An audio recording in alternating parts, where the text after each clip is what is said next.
তো পাথরটা দিয়ে যেভাবে মারছে কি চলে গেছে। আচ্ছা যাই হোক, ওরা পাথরটা যেভাবে এভাবে মারার পরে এখান থেকে আদমরা করে রাস্তায় নিয়ে ওখানে ওরা মানে সরি এখান থেকে আদমরা করে নিয়ে ওখানে রাস্তায় গিয়ে পাথর দিয়ে আবার মারছে। তো এটা হচ্ছে বিএনপির মূলত সবারই সব নেতাকর্মী মূলত মানসিক রোগী।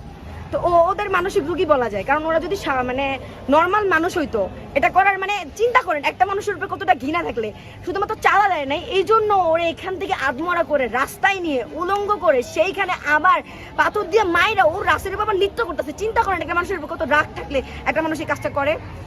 যাই হোক ভাই, আমি তো ডিরেক্ট বলেই দিলাম বিএনপি হচ্ছে এটা আমি অনেকবার বলছি, আমাদের জুলাই অভ্যুত্থান যখন 24-এ আমাদের আন্দোলন শেষ হয়েছিল তখন আমি বারবার বলছি যে বিএনপিকে বারবার হুঁশিয়ারি করে বলছি আপনাদের জন্য দেশ স্বাধীন করি নাই, আপনারা মনে করেন না যে আপনাদের জন্য দেশ স্বাধীন করে দিছে এবার আপনারা ক্ষমতায় আইসা আপনারা স্বৈরাচারী শুরু করবেন।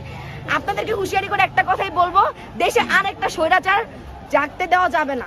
তার জন্য আমরা আমাদের যদি আবার রাজপথে নামা লাগে জুলাই এখনো মারা যায়। কিন্তু ওরাও তো সহযোগী ছিল আপনাদের। আমি বলি ভাইয়া, ওরা দাবি করে কি যে ওরা আসলে 17 বছরের পরিশ্রমের ফলে ওরা হচ্ছে এই জুলাইয়ের যে আন্দোলনটা সেটা পারছে। তো 17 বছর ওরা পারে নাই কেন?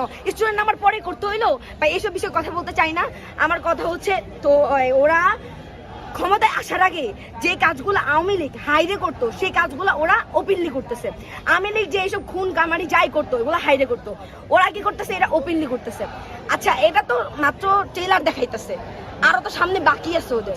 ওরা তো ক্ষমতায় আসে নাই, ক্ষমতায় দাঁড়ান ভাইয়া, ক্ষমতায় আসার আগেই ওদের এত দৌড়, ওরা মানে ওপেনলি খুন করতেছে। তাহলে ক্ষমতায় আসার পরে কি আপনি জায়গায় দাঁড়ায় আছেন? দাঁড়ান, আপনি কি সরকারের কোনো দায় দেখছেন না? সরকার তো একটা সরকার। আমি শেষ করি ভাইয়া, আমি বিএনপির কথা শেষ করি, সরকার আসতেছি। আমার হচ্ছে এই যে আজকে আপনি আসার একটাই রিজন, আজকে সকাল 8টা থেকে আমি মূলত আপনার শাহবাগে ছিলাম ওইদিকে, যেহেতু বৈষম্য বিরোধী ছাত্র আন্দোলন 10:30টায় একটা কর্মসূচি দিছিল, তারপরে কোনো একটা ঝামেলার কারণে সেটা স্থগিত হয়ে গেছে। আমাদের সন্ধ্যা 7টার দিকে একটা মশাল মিছিল আছে। তা আপনি একটা কথা একটা জিনিস চিন্তা করেন যে যেই দল মানে আপনি এখানে দাঁড়ায় আছেন, হ্যাঁ আপনাকে যাইতে থাপ্পড় মেরে বলবে না তুই দাঁড়াইছো যে জায়গাটা আমার চাঁদা দে, চাঁদা দিবেন না, ব্যবসায়ীর মতো আপনাকে মেরে দিয়ে চলে যাবে। শুধু চাঁদা দেওয়ার জন্য একটা মানুষকে কিভাবে খুন করা মানসিক রোগী ডিরেক্ট। বিএনপি যতগুলা নেতাকর্মী বলেন, ছাত্র দল যুব দল, ছাত্র দলের একটা পোস্ট দেখছি আপনার কালকে রাত্রিবেলা যে বলতেছে যে যুব দল মারছে সেখানে ছাত্র দলের কে জন্য টানতেছে, মানে একই থালার এই পিঠ আর ওই পিঠ। এখন বলতেছে এখন বলুন সরকারের কোনো দায় দেখছেন না আপনি?